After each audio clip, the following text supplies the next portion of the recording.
tous, ici Marie-Ève de la Truffe en balade. Alors aujourd'hui, je vais vous parler des signaux d'apaisement chez le chien. Alors les signaux d'apaisement, c'est un terme qu'on entend de plus en plus parler, mais c'est quoi au juste des signaux d'apaisement? Donc le chien étant un animal social qui ne parle pas, il va communiquer avec ses congénères ou avec les humains à sa façon. Donc il va utiliser les signaux d'apaisement pour démontrer une situation dans laquelle il est inconfortable. Il va faire certains gestes pour essayer de s'apaiser et essayer de régulariser un petit peu là, ses émotions là, pour redevenir dans un état émotionnel normal. Donc, tout chien qui est sain, qu'on pourrait dire, qui a une bonne éducation par sa maman, devrait être en mesure d'émettre ces signaux d'apaisement-là pour communiquer son inconfort dans une situation, puis essayer de s'apaiser et essayer là, de retrouver un état là, normal. Alors, dans la prochaine image, je vais pouvoir vous décrire plus en détail quels sont les signaux d'apaisement les plus souvent vus chez un chien. Donc, voici les différents signaux d'apaisement que votre animal pourrait faire afin de communiquer là, une situation qui est inconfortable. En gros, ce qu'on va voir le plus souvent, c'est le bâillement. Donc, vous allez voir votre chien bâille. Et non, c'est pas pour vous dire qu'il est fatigué présentement, c'est plutôt pour vous dire que la situation dans laquelle il est présentement, ben, il est pas à l'aise. Et puis, ça serait de voir là, qu'est-ce qui se passe présentement. Est-ce que c'est parce qu'il y a un enfant qui est trop proche? Est-ce qu'il y a un vélo, une voiture, un autre animal? Donc, c'est de regarder la situation puis d'essayer de trouver là, l'objet ou la personne ou la chose qui le dérange, puis d'essayer de l'enlever, puis de cesser la situation là, pour là, retourner à une émotion qui est normale. On pourrait voir aussi un chien ou un animal qui détourne le regard, donc qui évite de regarder là, quelque chose qui le stresse, donc va regarder de gauche à droite. Alors là, on peut le voir là, qu'il est pas bien. Un chien aussi pourrait se lécher le museau, se lécher les babines, en même temps qu'il regarde de gauche à droite, avec les oreilles un petit peu par en arrière. Ça aussi, c'est tous des signes là, qui démontrent que votre chien essaie de vous communiquer qu'il n'est pas bien présentement. Il peut avoir aussi que le chien bat de la queue, donc ça veut pas nécessairement dire qu'un chien qui bat de la queue, c'est un chien qui est heureux. Un chien qui bat de la queue peut prévenir que là, ça va pas bien, puis qu'éventuellement, il pourrait mordre, là. Donc, c'est à surveiller.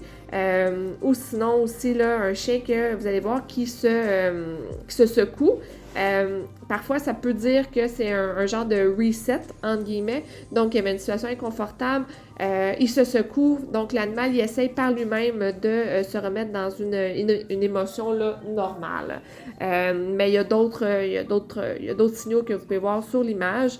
Un chien qui lève la patte, un chien qui se met en position de jeu, qui se gratte aussi. C'est vraiment tous des signes qu'on appelle des signaux d'apaisement là, qui vous dit vraiment que votre animal là, vous communique là, son inconfort dans cette situation.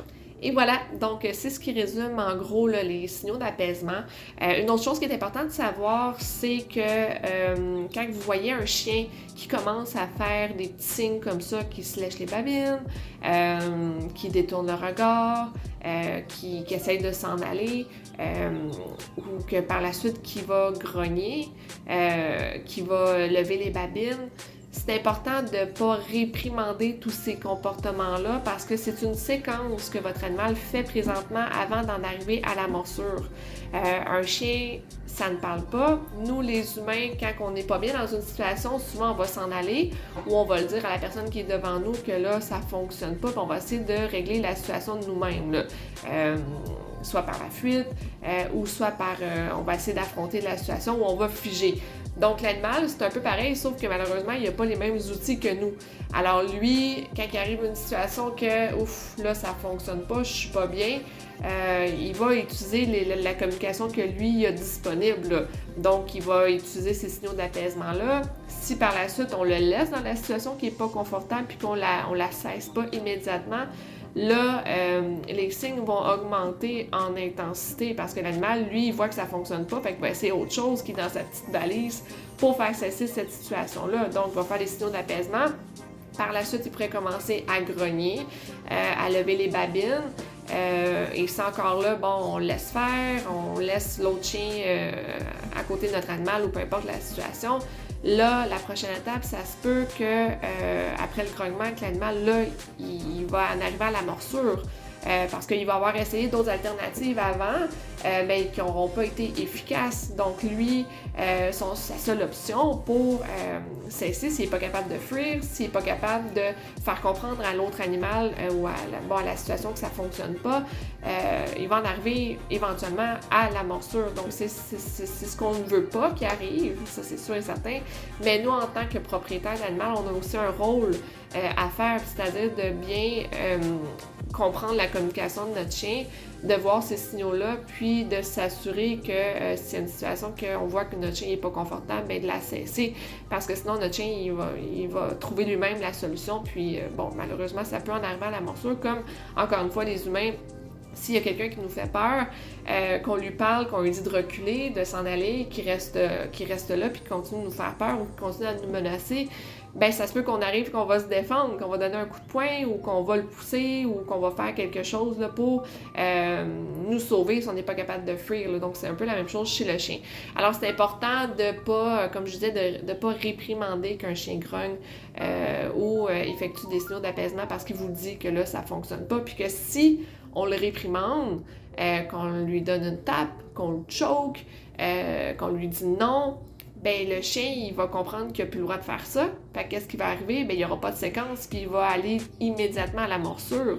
C'est une situation qui est pas à l'aise puis qui lui fait peur. Donc, s'il y a un enfant qui vient proche, que lui, il n'aime pas les enfants, puis qu'on l'a empêché de grogner, qu'on l'a empêché de lever les babines, de s'en aller, qu'on lui a dit « Non, non, tu restes là, je veux que mon enfant monte sur toi. » Ben lui, c'est ça, là, il grognera plus, puis il va mordre immédiatement.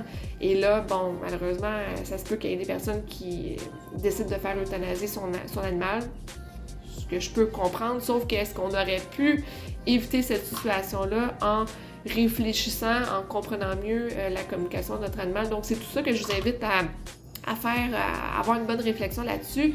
Puis peut-être ce soir ou une prochaine journée, bien, de regarder votre chien dans certaines situations lorsque vous allez marcher.